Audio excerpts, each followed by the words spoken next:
Je suis une rêveuse. Mes professeurs, quand j'étais petite, disaient à mes parents « Oh, Fatou, elle a tout le temps la tête dans les étoiles. Est-ce que vous avez déjà voyagé dans le temps ?» Eh bien, je vous invite à voyager avec moi jusqu'en 1992. À cette époque, je suis une petite fille dans un quartier de Montmartre, à Paris. J'habite avec mes frères et sœurs et mes parents qui ont émigré récemment du Sénégal. Mes parents tiennent énormément à leur culture et souhaitent nous la transmettre. Et c'est pour ça que je passe alors mon temps libre, après l'école, à apprendre à cuisiner le mafé, le yassa, apprendre l'arabe. Et en fait, la seule activité ludique, que j'appellerais ludique d'ailleurs, c'est d'aller à la bibliothèque. Ah, la bibliothèque, un lieu magique. Et c'est là-bas où pour la première fois j'ai voyagé. Je suis allée à Troyes avec Ulysse, je suis allée visiter le chemin de traverse avec Harry Potter, je suis allée à la quête du Graal. Et je m'endormais toutes les nuits, la tête pleine de pays exotiques, pleine d'endroits et de personnes extraordinaires à découvrir. La petite fille que j'étais alors avait un rêve, celui de voyager et vivre des aventures extraordinaires. Malheureusement, mes parents ne voyaient pas vraiment la vie comme ça. Pour eux, je devais vraiment réussir à l'école, devenir avocate ou médecin, rencontrer un Sénégalais, me marier et bien m'occuper de mes enfants. Mais moi, c'était voyager et vivre des expériences extraordinaires que je voyais dans mon futur. Et malgré tout, malgré mes contraintes financières, malgré mes contraintes culturelles, j'ai décidé de réaliser mon rêve. La première étape pour réaliser ce rêve, c'est de faire une école de commerce, afin de me spécialiser en commerce international. Et je ne voulais pas faire n'importe laquelle. C'est pour ça que j'ai choisi l'une des meilleures de France, Kedge, et j'ai eu la chance d'être prise. Je vais vous révéler un secret. J'ai dit à mes parents qu'en fait, c'était la seule école que j'avais pour qu'ils me laissent y aller. Ils souhaitaient que je choisisse une école parisienne pour pouvoir rentrer à la maison. Et ben moi, je suis allée chez Kedge.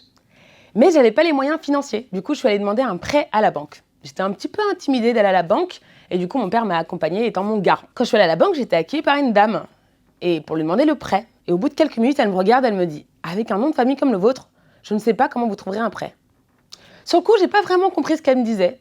J'ai pas vraiment réagi, mon père non plus. Et alors, elle a commencé à me parler d'autres choses. Bref, le rendez-vous s'est terminé. Et en fait, c'est que plus tard, en racontant cette interaction avec mes amis, que j'ai réalisé ce qui s'était passé. J'ai ressenti de la tristesse, après de la colère, et enfin j'avais une vague de détermination qui s'est propagée en moi.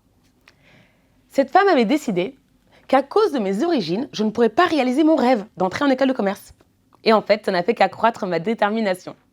J'ai rencontré plusieurs banquiers, et avant de finalement décrocher le sésame, mon prêt et ma place au sein de Kedge Business School. J'ai passé 3 années merveilleuses dans cette école de commerce. Et ensuite, mon diplôme en poche, j'ai décidé de franchir la prochaine étape de mon rêve, aller vivre à l'étranger. Et donc du coup, mon choix s'est arrêté sur Singapour. J'ai alors dit à mes parents que j'avais trouvé un superbe job là-bas et que c'était une opportunité à ne pas rater. Bon, en fait, j'avais pas du tout trouvé de job.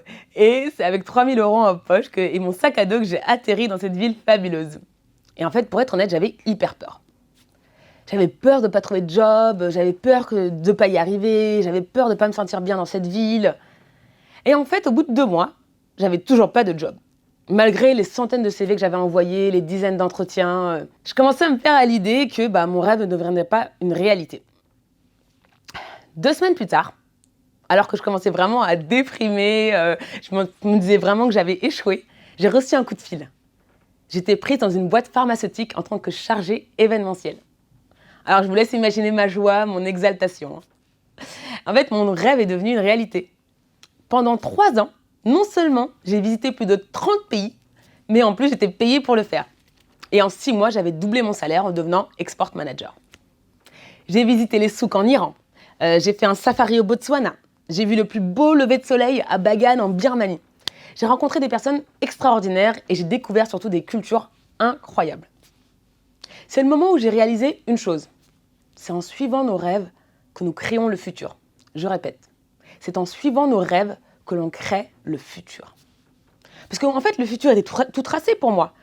Je devais avoir une vie calme avec un mari, des enfants, une vie parfaite pour certains, mais pas pour moi. Moi, j'avais mon rêve, le rêve de faire de vivre une vie d'aventure, de découverte. Et en fait, j'ai décidé de suivre ce rêve malgré les contraintes. Tes rêves sont trop grands. Ce rêve est impossible. Tu ne peux pas faire ça. Ça, c'est pas pour toi. En fait, la société et les codes nous poussent à ne pas rêver, ou en tout cas, à rester dans la norme. Et vous savez quoi ? Les parents sont le plus grand tueur de rêves. Leur but, c'est de nous empêcher de tomber.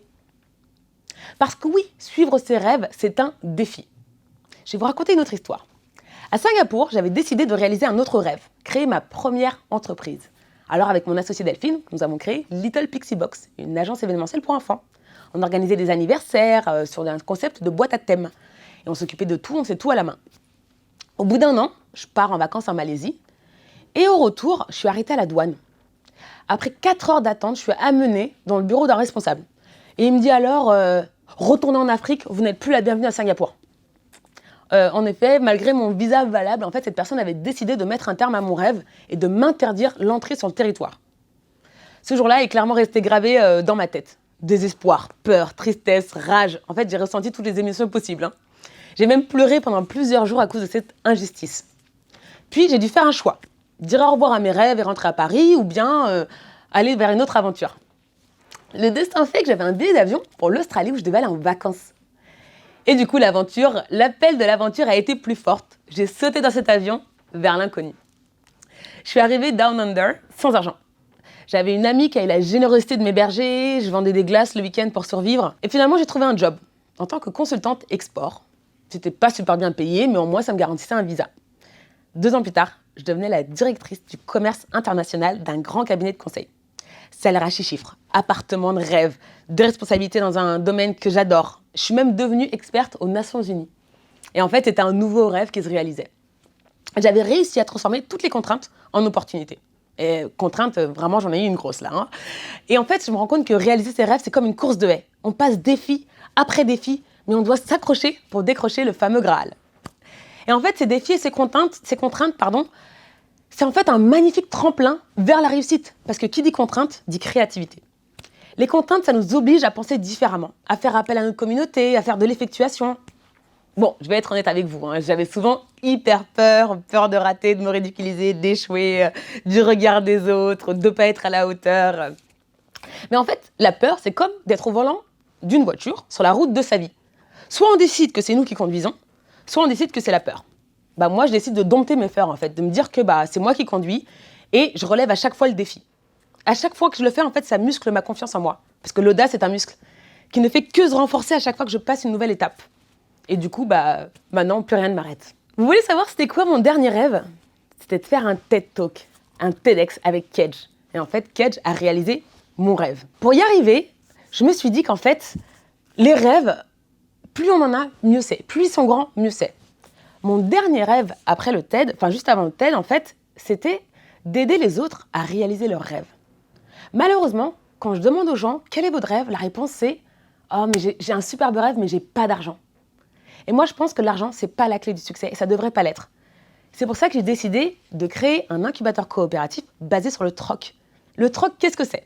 C'est un échange de ressources sans argent. Parce que je crois profondément que l'argent ne devrait pas être la clé pour réaliser ses rêves. C'est pour ça qu'on a créé cet incubateur coopératif. En fait, nous, on aide des entrepreneurs engagés à créer des entreprises sans argent, mais en échangeant des heures de design, des accès à des bureaux, des nuits d'hôtel. On a troqué l'équivalent de 1,5 million d'euros. Et en fait, le troc permet de réaliser des rêves sans argent. Aujourd'hui, je voudrais vous lancer un défi à vous. Quel est votre rêve ? Mais surtout, quelle étape de votre rêve allez-vous franchir aujourd'hui ? Parce que la différence entre un rêve et un projet, c'est une date. Et cette date, c'est aujourd'hui. Lancez-vous !